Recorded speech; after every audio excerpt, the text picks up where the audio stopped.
Víctor Marroquín es representante en el Perú de Harvard School Association, que está con nosotros para hablar sobre un tema importante, interesante también. Debemos estar de hecho informados sobre estos temas de los que a veces se habla mucho en los medios de comunicación, pero sobre los cuales conocemos poco. Doctor Marroquín, ¿cómo está? Bienvenido, gracias por estar en el programa. Muchas gracias por la invitación, Jimena. Empecemos por lo siguiente, ¿qué es un contrato ley? Se está hablando del contrato ley entre Telefónica y el Estado, en fin, sobre varios aspectos como por ejemplo que no puede pasar por encima de este o modificarlo una decisión unilateral del, en este caso del legislativo, ¿no? De una iniciativa que sale de este poder del Estado. ¿Qué es un contrato ley? Ok, comencemos por algo muy claro. Un contrato ley no es una ley, comenzando por ahí. Mucha gente, existe una confusión en la población en general, en todo el mundo, porque se ha utilizado este término que es un poco retórico al decir que un contrato es ley. La idea que se tuvo al principio cuando se empezó con esos contratos en los 90 fue que salíamos de una época de poca estabilidad jurídica y política y económica, y que se quería darle al Estado, digamos, una fuerza de seguridad jurídica para que el inversionista extranjero, cuando viniera, o nacional también, pudiera tener acceso a una especie de instrumento más estable que un contrato entre privados. Cuando se hace un contrato entre personas privadas, generalmente, las partes tienen que negociarlo y solamente se modifica cuando ambas partes lo deciden. Cuando un Estado generalmente entra en un contrato con otra persona, hace un acto administrativo y puede revocarlo, puede modificarlo, puede un día molestarse, levantarse con el pie izquierdo y cambiar ese documento. Entonces, para evitar eso, lo que se hizo fue decir, el Estado en este momento se compromete con ese nombre de contrato de ley a no modificar ese contrato unilateralmente, sino solamente con, digamos, dentro de un contexto de negociación. Entonces, no es una ley, porque una ley sí se puede modificar unilateralmente. Entonces, el Congreso interviene, modifica una ley, vota y la cambia. En este caso, que es un convenio entre dos personas, tiene ese nombre de contrato de ley, que es digamos, algo que le da seguridad a la persona que lo firma. Pero no es una ley. ¿En el Perú? Como tal, sí. O sea, como nombre de contrato de ley no lo he escuchado en ningún otro lado. Como, digamos, como fórmula para lograr que el Estado no viole, digamos, el contrato y respete lo que ambas partes han pactado. Claro, es más que fórmula, es una especie como de seguridad jurídica a una persona, la persona que viene a intervenir para invertir en el país. Esa es la idea, ¿no? Son contratos que no se necesitarían si, digamos, la gente confiara en la gente, es decir, si los que vienen de afuera confiaran en que las reglas no van a ser modificadas. Si los Estados en términos generales fueran serios, en todas partes del mundo, en algunas partes lo son, en otras no, y si tuvieran, digamos, no tuvieran la idea o la teoría administrativa de que cuando firman un contrato después lo pueden revocar porque es un acto administrativo del Estado, entonces no sería necesaria esta figura del contrato de ley. Pero esta figura se inventa precisamente para decirle al Estado, usted no puede revocar ese contrato, sino tiene que comportarse con el agente que invierte como si usted fuera un ente privado. Quiere decir, firmó un contrato y no lo puede modificar sin, digamos, la autorización o mediante una negociación con esa persona. Pero suena lógico, porque en qué casos, digamos, si entre las partes se pacta algo, se tiene que respetar. Eso, digamos, no tendría por qué ser, digamos, o estar en juego para nadie. Pero, ¿qué pasa, como usted dice, cuando se tienen que firmar este tipo de contratos para evitar justamente que este tipo de situaciones se den? ¿Qué pasaría o en qué casos el Estado sí más bien tendría la potestad de modificar un contrato? Aunque el mismo fuera ley, o no cabe la posibilidad dentro de este marco jurídico, no sé cómo llamarlo? Yo creo que no hay que irse extremos, pero sí existe, digamos, una posibilidad que se podría modificar el contrato. Por ejemplo, hay contratos que no prevén un desarrollo tecnológico vertiginoso, como es el caso de las comunicaciones. Pensemos en un contrato de ley como los que tiene, digamos, Telefónica o Camisea o el Aeropuerto Internacional, que son de 40 años de duración. Y un contrato que diga que alguien tiene que desarrollar, digamos, servicio de correo en todo el país, firmado en el año 1980, 1975. Claro, y en el 80 aparece el fax, se vuelve obsoleto. Después se modifica, digamos, y se le llama a la persona, oiga, usted no puede pretender ganar dinero desarrollando un sistema de correo por burro, por camión, por auto, por ómnibus, cuando ya hay fax. Y después, si se modifica por eso, y viene Internet en los años 90, entonces también se tiene que modificar, por muy contrato de ley que sea. Entonces creo que la potestad del Estado está en convocar al privado a que venga a negociar, en base ya sea a un desarrollo tecnológico, o lo que se puede, o lo que se conoce internacionalmente como un cambio en las circunstancias subyacentes al momento en que se firmó el contrato. Hay momentos, digamos, históricos, contextos económicos, contextos políticos, en los que el Estado, representado por un gobierno que en ese momento tiene la capacidad de firmar y representar al Estado, suscribe algo, pero esos contextos cambian.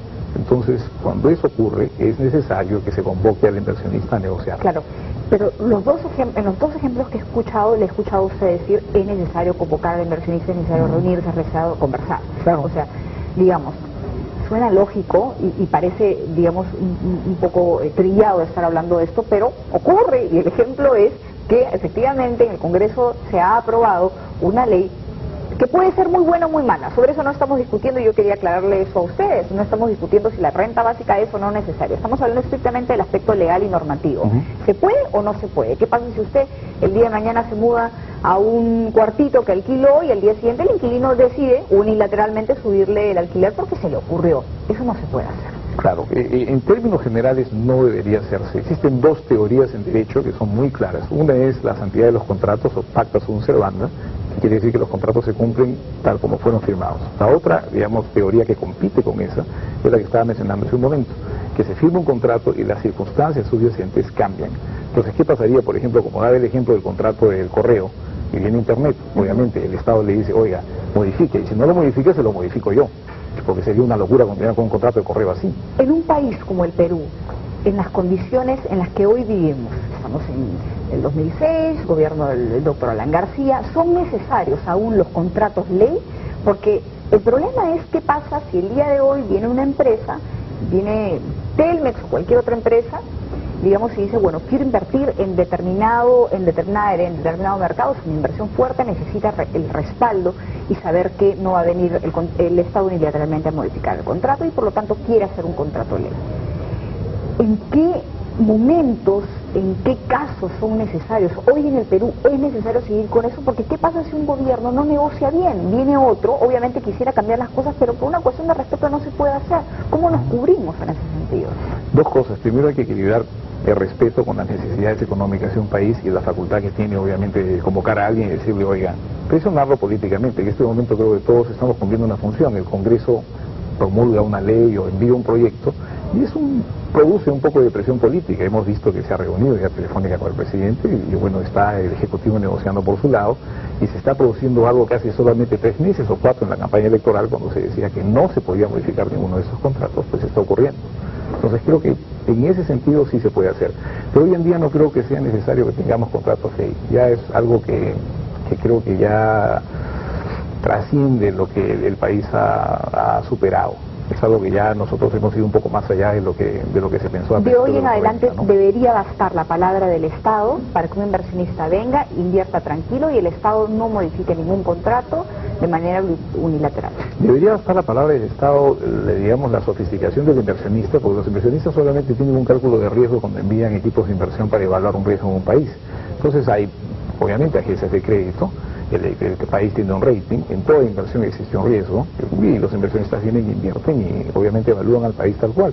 No hay en ningún lugar, en ninguna inversión, un 100% de seguridad y un país tampoco tiene por qué darla a riesgo de amarrarse a un contrato que puede ser nocivo o lesivo en el futuro, ¿no? Ahora, cuando hablamos de debería bastar la palabra del Estado, esto incluye varios aspectos: la palabra del Estado, la estabilidad jurídica, que las reglas de juego en general no sean cambiados ni por el Legislativo ni por el Ejecutivo, ¿no es cierto? Invertir tranquilos. Yo quería preguntarle, doctor Marroquín, ¿esta ley, desde su punto de vista, tiene nombre propio? No. ¿Se refiere a una ley, esta ley de la renta básica? Sí, porque han dicho que tiene nombre propio, que era una ley directamente para Telefónica. Todas las leyes de alguna u otra manera tienen nombre propio, o sea, se promulgan por una razón, se promulgan dirigidas a digamos, regir la conducta de las personas. Esa es la naturaleza del derecho. O sea, siempre cuando uno está promulgando una ley o tratando de reglamentar algo, se orienta hacia regir o de orientar la conducta de cierto grupo de personas. Puede ser un grupo muy pequeño o puede ser un grupo muy amplio. En este caso sucede que quien tiene, digamos, este contrato, que no lo tienen las otras empresas, es esta empresa. Si uno saca una ley, por ejemplo, sin mencionar en absoluto a Telefónica, pero que tiene que ver con este asunto, evidentemente va a impactar a Telefónica y se diría que tiene nombre propio. Pero creo que en todas partes las leyes tienen algún nombre, ¿no? Ya sea de sector, de industria, de regulación particular. El único camino aquí debería ser lograr un acuerdo entre las partes. En el caso de que eso no ocurra y se siga, aunque digamos en lo que a términos normativos se refiere, no se pueda, digamos que se sigue con el tema de renta básica, ¿qué podría hacer Telefónica en tribunales internacionales, en el CIADI? ¿Podría ocurrir algo? Yo creo que Telefónica, si acude a esos tribunales internacionales, perdería el caso. Esa es la sensación que yo tengo. Porque ya el contrato se ha modificado anteriormente. El contrato se ha modificado en otras oportunidades. No porque el Estado lo haya solicitado, sino porque Telefónica misma lo hizo. Claro. Entonces, no es un contrato que esté escrito en piedra. En este momento, el Ya gobierno... existen antecedentes. Y hay un precedente. Acaba de negociarse el contrato de Cambicea con los Petrol. Es algo evidente que hay precedentes muy recientes, ¿no? Entonces, si va a decir esto no se puede modificar porque es un contrato de ley y la base jurídica que yo tengo es eso, le decir, señor, ya se modificó. No es algo que sea inamovible como usted lo reclama. Evidentemente, bueno, yo acepté, sí, pero en este momento el Estado le está llamando a negociar y usted sencillamente se cierra y no quiere aceptar nada, no puede ser, ¿no? Yo creo que los tribunales internacionales no están para garantizar tampoco la sinrazón, sino para amparar lo que es legalmente correcto, y lo legalmente correcto también tiene que ver en el contexto económico que se desarrollan los contratos, ¿no? Entonces a la empresa lo que le conviene ahora es sentarse a negociar con el Estado y al Estado también, porque hay una cuestión también de mostrar o de dar el ejemplo a la ciudadanía. Hablaba el doctor Alan García, el presidente García, sobre no solamente nuestros derechos, sino nuestros deberes. Y él como presidente de la República tiene el deber ahora de demostrarnos que las cosas se hacen por la vía correcta, creo. Correcto. Creo que por ese camino van y confío en que Telefónica piense bien el asunto y pues evalúe la posibilidad de negociar un buen contrato, un contrato que sea bueno para el país y bueno para ellos. Doctor Marroquín, muchas gracias por estar en el programa. A usted. Gracias.